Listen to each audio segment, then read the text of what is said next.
जिनके अंदर राम की अनास्था थी, अश्रद्धा थी, और उनको सबको मिलकर 234 पर रोक दिया। अहंकार आप में है, आपकी संस्थाओं में है, मोदी जी में है और कहीं न कहीं भारतीय जनता पार्टी में है। लेकिन इंद्रेश जी आरएसएस के अहंकार पर बात नहीं कर रहे हैं और स्वयं के अहंकार पर बात नहीं कर रहे हैं कि भाजपा में अहंकार आ गया था। चुनाव के पहले नहीं दिख रहा था इंद्रेश जी आपको।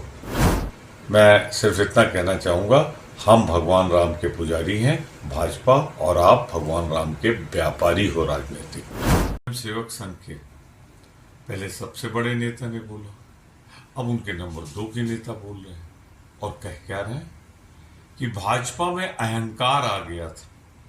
चुनाव के पहले नहीं दिख रहा था इंद्रेश जी आपको कि भाजपा की चाल में, ढाल में, सूरत में, शकल में उनके दोनों नेताओं के अहंकार भर गया। चलने से दिखता था अहंकार, में बोलने से दिखता था अहंकार।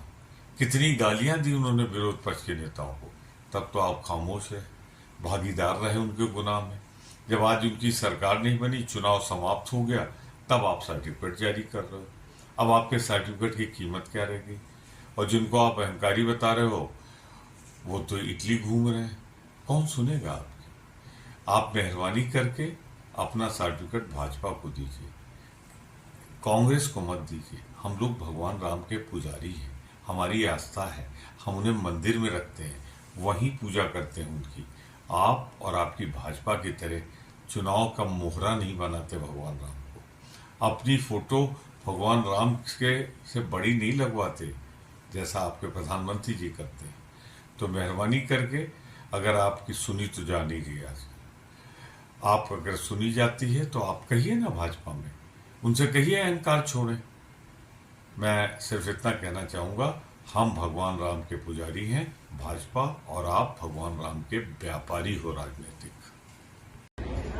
इंद्रेश जी भारतीय जनता पार्टी के अहंकार पर बात कर रहे हैं, नरेंद्र मोदी जी के अहंकार पर बात कर रहे हैं, लेकिन इंद्रेश जी आरएसएस के अहंकार पर बात नहीं कर रहे हैं और स्वयं के अहंकार पर बात नहीं कर रहे हैं। वो बात कर रहे हैं हमारे यानी इंडिया ब्लॉक के।